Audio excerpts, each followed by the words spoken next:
Hello and welcome to Impactability, the Nonprofit Leaders Podcast. This is a show that explores the landscape of the nonprofit organization, big and small, offers some incredibly helpful information and resources, and gives nonprofits a place to share ideas and get advice. I'm your host, Joe Turner. Our show is sponsored by Sukup Strategic Solutions, offering a wide variety of services to help nonprofits maximize their impact. So let's get into solving the problems that might be plaguing your nonprofit.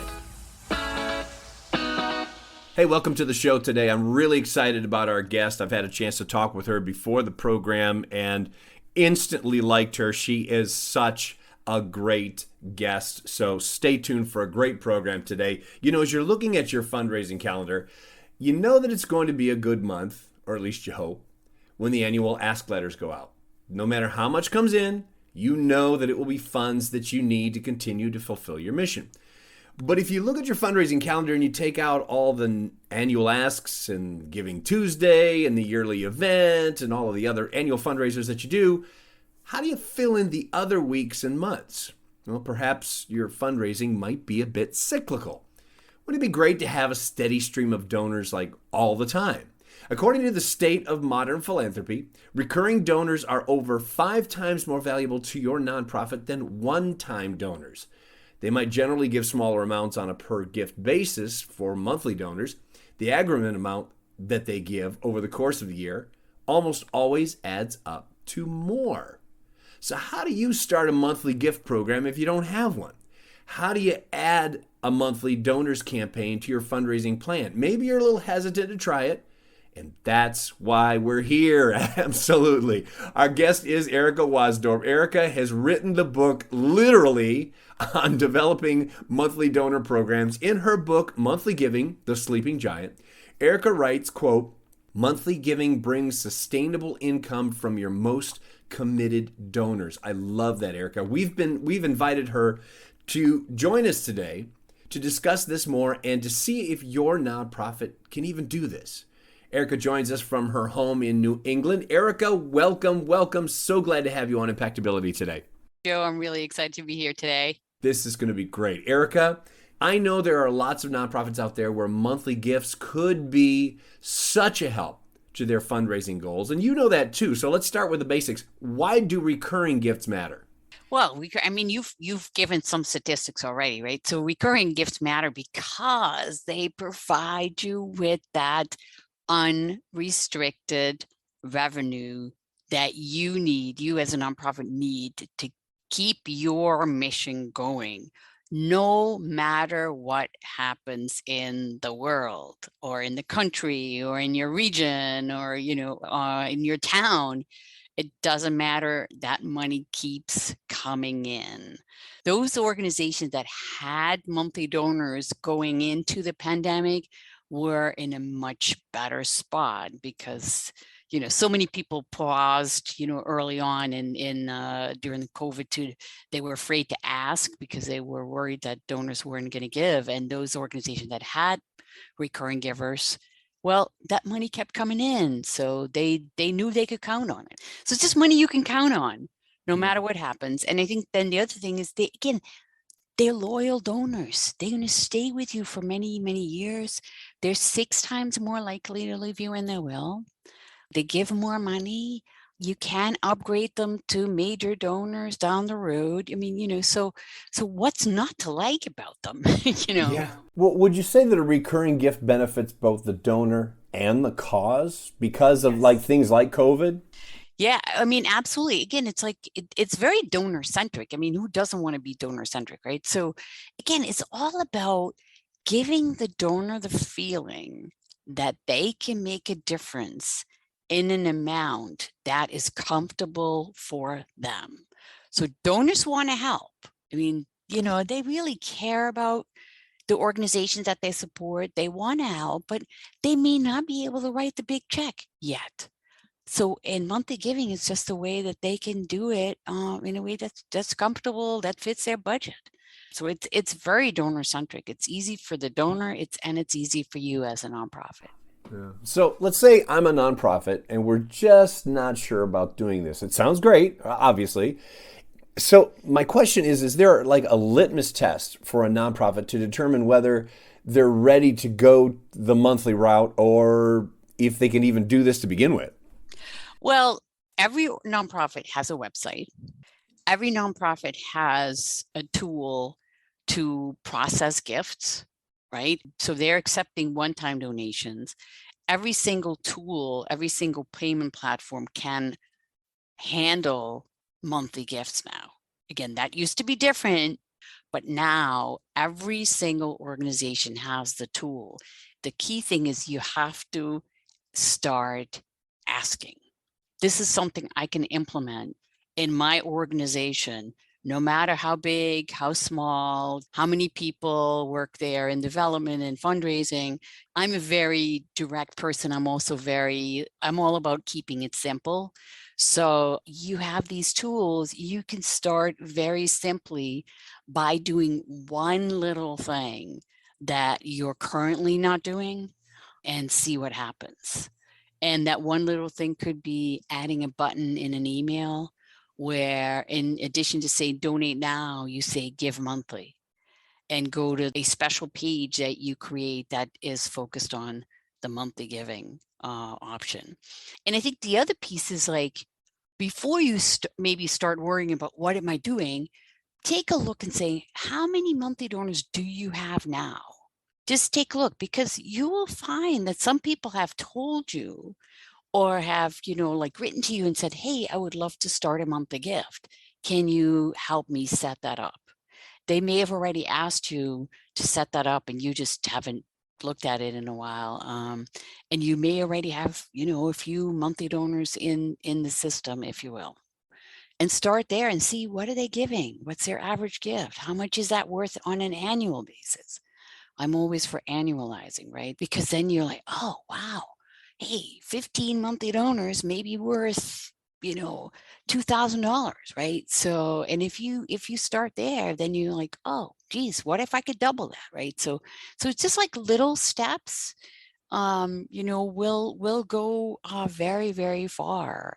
I'm curious about retention rates. Better with monthly giving? Oh yeah, very, very much better. I mean, they're actually worth, like, the retention rates tend to be double of what we're seeing. I mean, they've actually, overall donors have gone down like 43%, I think is the latest stat I saw. So if you look at the fact that, you had 100 donors last year, now you only have 43 donors. Well, if you can get them to give monthly, it's going up to 90%.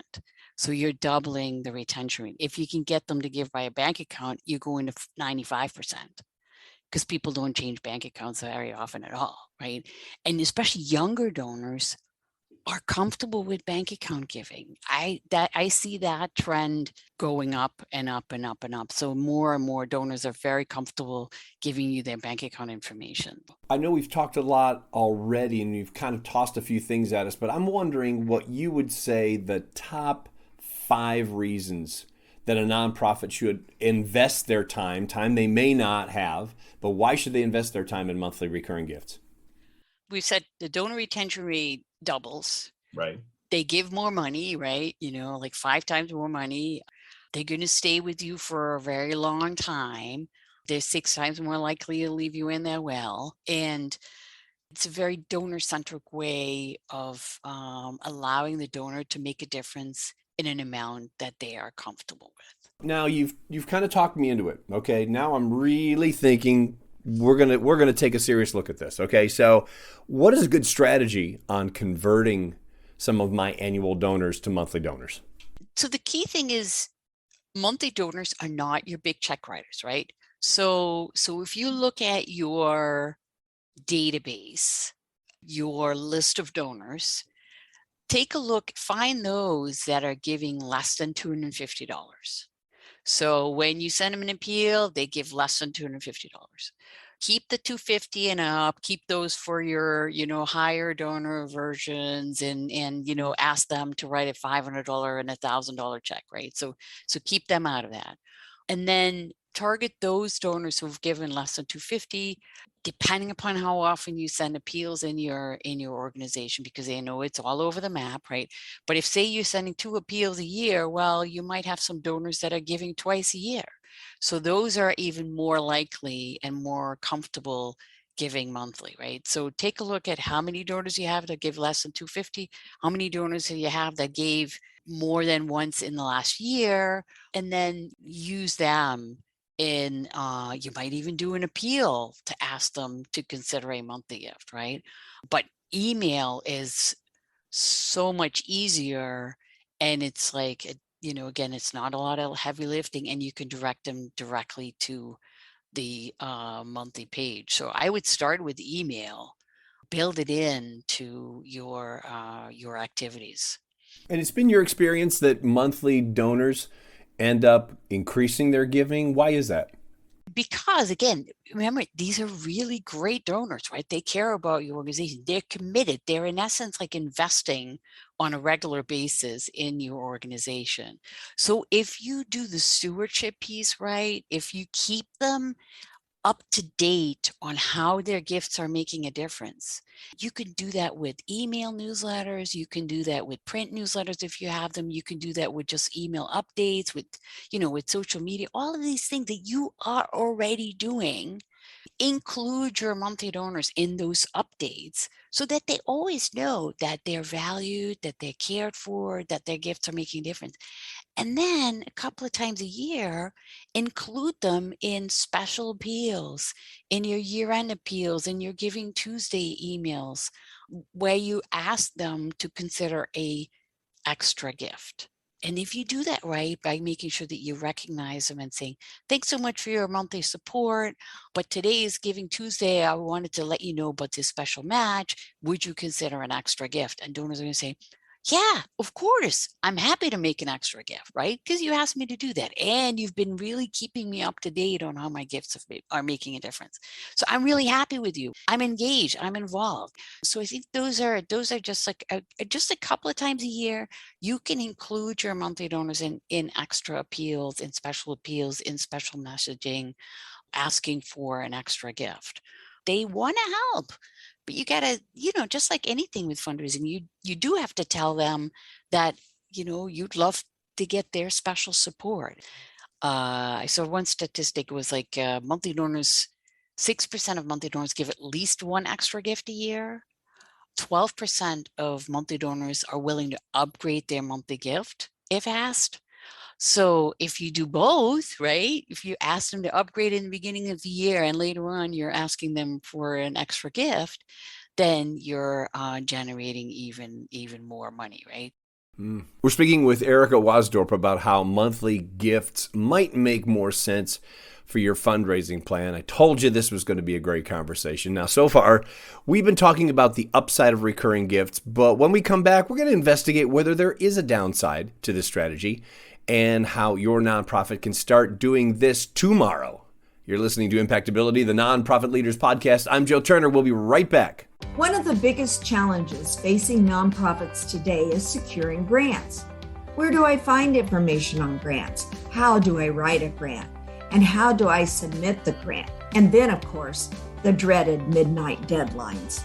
Hi, I'm Teresa Stos, and I have been there and done that. At Sukup Strategic Solutions, we have a team of expert grant writers with years of experience writing hundreds of grants for nonprofits just like yours. Visit our website today at sukupstrategicsolutions.com and schedule a free consultation about your grant writing needs. That's SOUKUP strategicsolutions.com. Let's work together and get the grant that your nonprofit deserves. Welcome back to Impactability, the Nonprofit Leaders Podcast. I'm your host, Joe Turner. We're speaking with Erica Waasdorp about how monthly gifts might make more sense for your fundraising plan. Now, Erica, you've been doing this for a long time, so I'd like to hear one of your best success stories, a nonprofit that you helped try to convert some of their donors to monthly donors and the huge impact that it had on their fundraising. There's an animal welfare organization that when I started working with them, I said, okay, well, how many monthly donors do you have? And they had 50. And they had a huge file. They had just never asked for it. they had just never, it was just like those 50 that had come in were basically organically, like not, donors that asked to become monthly donors themselves. And then we did a couple of emails with a simple adding that extra button that I mentioned. So every email that they sent on the bottom was a donate now button and a make this a recurring gift button. And they generated a nice number of new monthly donors every time they sent out an email. Sometimes it was one, sometimes it was two, sometimes it was like 10, So now we're close to 500 monthly donors. It doesn't suppress one-time gifts, but yet, hey, you've got all these new monthly donors that are coming in. So I got to wonder, what are the pitfalls we should be looking out for?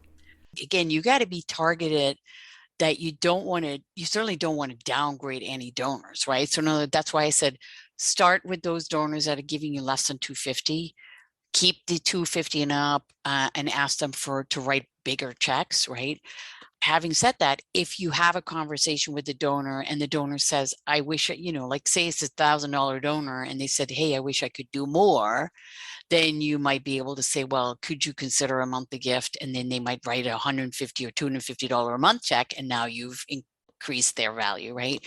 So just because they're major donors doesn't mean that they couldn't start a monthly gift, but that's not your typical target group. So you always want to upgrade donors. I think the only, I wouldn't call it a downside. It's just, as your program grows, and if you're only offering credit card monthly gifts, you're going to see that, and again, as your program is they're longer, you're going to start seeing that some of your donors, their payment doesn't come in. So you have to remind them, you have to gently remind them that they need to provide you with their updated credit card information. It's like, I know like fundraisers tend to be like, oh, I don't want to call, I don't want to email, I don't want to nag them. And the reality is like, the donors want to help. They got a new card, right? Which is typical. Every couple of years, you get a new credit card, and it gets a new expiration date. Or if they lost their card, they get a new card. And they don't necessarily remember that they have to let you know about this new card information. So the minute you see that card has expired, you need to gently contact the donor and say, wow, we really appreciate your ongoing support, but it seems like the payment for this month didn't come in. Did you get a new card? And then the donor is saying, oh yeah, you know what? I forgot to let you know, or, oh yeah, I was just going to let you know about it. And at that time, when you have a conversation with the donor might say, oh, you know what? I was meaning to actually upgrade my gift, or, whatever. And just so it's a good opportunity to have a conversation and tell a little bit more about, again, how that those monthly gifts are making a difference. Now, you're not going to be able to talk to everybody, so you have to leave a message, you have to send an email, and you may have to send a letter reminding the donor that their card is expired. So as long as the donor has not contacted you and said, I want to stop this, they want to continue. Okay, so it's just, they forgot. I mean, I've done it. I mean, you sit down in January and you're like, oh, let me take a look at all my gifts. I'm like, oops, hey, geez, I noticed that last April I stopped giving to this organization and they never reminded me. And, well, if you don't remind me, I'm not sitting down every month. I'm one of those bad people. I'm not sitting down every month with my credit card statement to say, oh, did somebody not, did my gift not go through? And I know donors are busy, right? They're busy with the kids, the grandkids, whatever it is that they're doing, right? So, so you just got to gently remind them. And it may take a couple of times that you have to remind. So I always recommend that you sit down like once a month. Let's call it your monthly donor retention day, right? And you're going to take a look and say, oh, hey, I have 100 monthly donors. I see that 2 of the payments didn't come in this month. Let me just follow up right away. You don't want to wait. You don't want to delegate it. You just want to just take action right that then and there and see if you can get them back. So that's the only challenge I would call. I don't want to call it a downside. I would call it a little challenge. And I have learned from talking and working with the organizations that the trick with that challenge is annualize the value of the monthly donors at risk. So if you have, say, 5 monthly donors and they give you $300 a year, right? Well, 5 times 300 is $1,500 at risk if you don't get them back. Well, $1,500 is worth a little bit of your time to pick up the phone, to send an email, to write a letter, to get that money back. Yeah. So, okay, I'm guessing that in our audience, we have some nonprofits that are like, Erica, we're on board. We're in. We're totally in. So give us some ideas on ways that we can market this new initiative. You mentioned putting it in the email, and I like that. I'm sure people are going to be doing that today. But are there some other ways you can give us? Yeah, so emails are great. Again, having targeted emails. I mean, create a special monthly donor page if you can, and then start driving people there. Use your social media. So get people to go there. If you have room in your communications plan, send a targeted letter asking donors to consider a monthly gift. If you're talking to donors by phone to say thank you, and the donor says, I wish I could do more, then say, well, as a matter of fact, we just launched this wonderful new monthly donor program. Would you consider, making a monthly gift?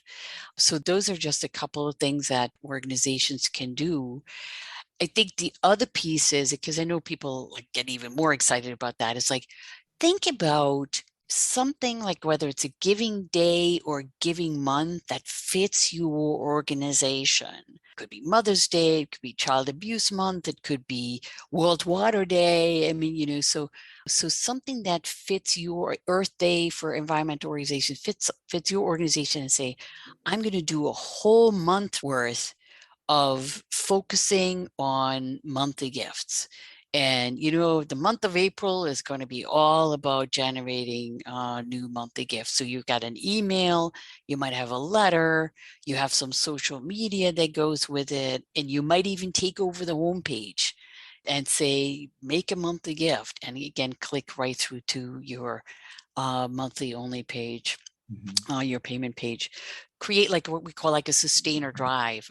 Matches are magical, as you know, Joe, with everything. People love matches, donors love matches.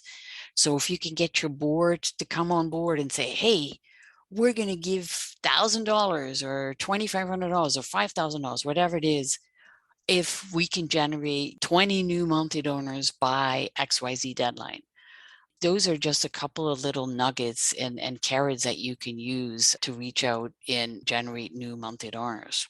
Can you do, does it make sense to do the standard, what $10 a month will do for fill in the blank mission? Oh, of course. Yeah, of course. I mean, again, it's no different from what you're doing in your other fundraising. So if you're an organization that has come up with specific ways, specific amounts, how does, $50 make a difference? How does $100 make a difference? Well, translate that to $10 a month, $20 a month, right? $20 a month could do this. $10,000 may help, blah, blah, blah, So yes, if you can come up with those specific ask amounts, that works with general fundraising. It also works with monthly gifts. And you will always, I think people are like, well, I'm worried. What is the best amount to ask for? The best amount to ask for is not to be too greedy. So you don't want to say, because I know people say, well, yeah, but I really want $100 a month.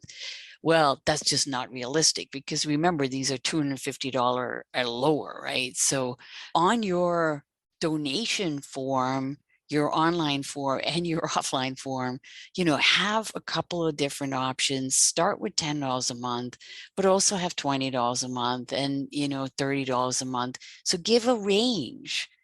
And, donors might be surprising. I mean, you may have like $85 a month as the highest. Well, that's $1,000 a year. So give like 4 to 5 different amounts on your form, and donors will pick the amount that they're comfortable with. As fundraisers, we help donors set the price.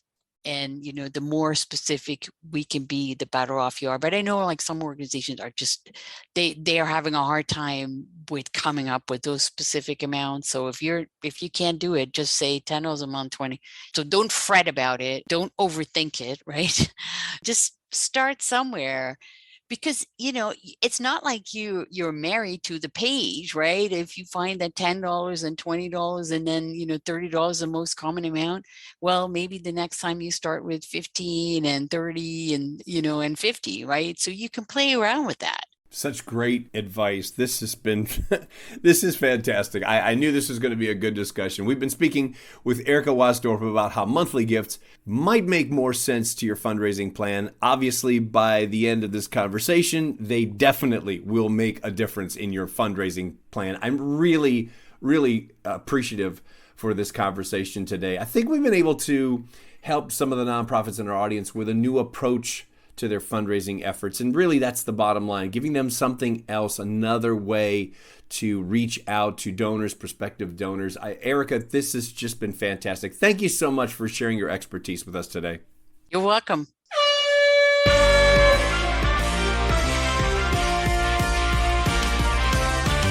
Time now for another edition of Coach's Corner. This is where we take your questions that you send us, and it could be anything that's happening at your nonprofit. Could be something serious, could be something you just need another opinion on. Whatever it is, you send us the question at impactcoaches@impactability.net, and then we ask our impact coaches the question.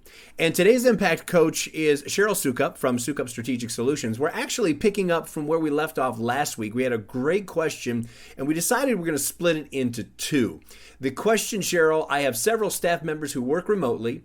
It feels like since COVID has forced many to work this way, productivity has dropped.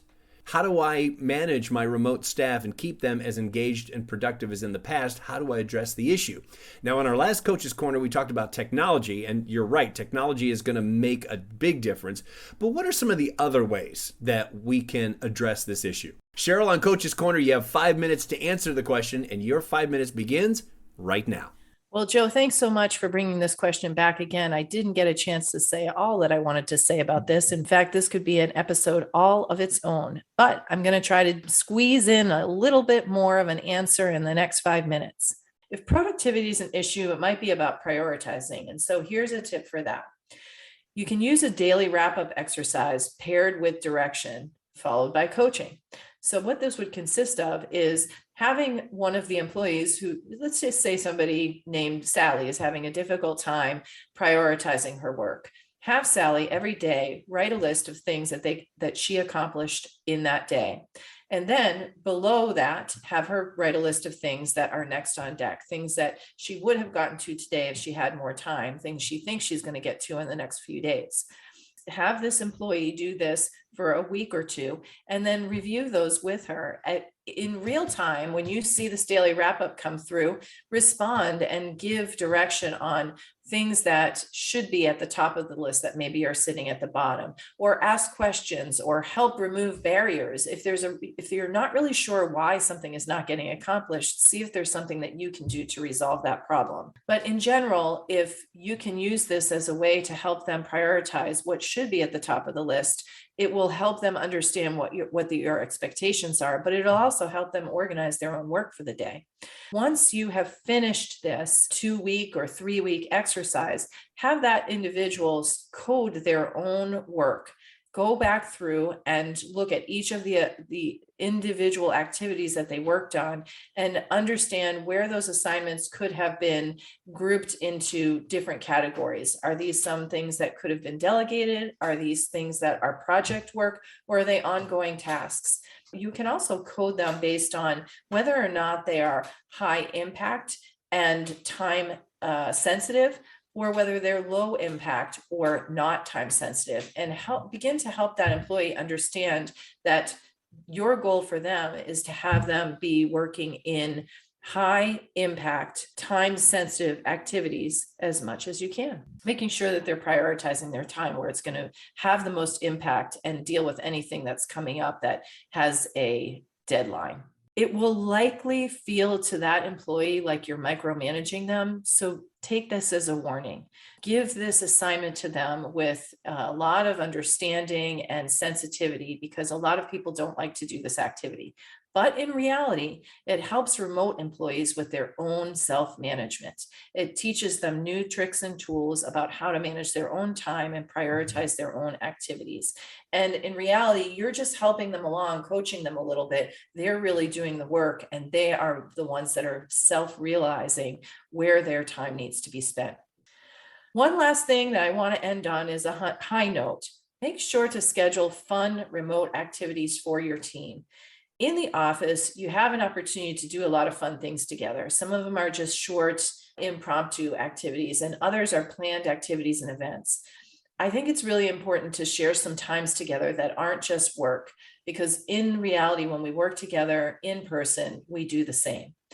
If possible, invite remote staff to a special in-person activity from time to time. If you can create an occasion around other work that needs to be done in person, for instance, maybe if you're including staff members in, an all-staff planning session, or if you're doing some activity related to your organization's strategic planning, or if you're trying to celebrate somebody's retirement, those would be good times to schedule an in-person activity that allows people to come together and feel like they are part of a team. If that's not possible, you might want to do a hybrid, part remote and part in person, to at least include people as much as possible in an on-site activity from time to time. We're not talking about weekly, we're talking about on occasion. So if it's very difficult to get everybody involved, then maybe there's some other ways that you can be creative and think of ways to get them together. Cheryl, thanks so much for being on Coach's Corner today. We appreciate it. Thank you, Joe.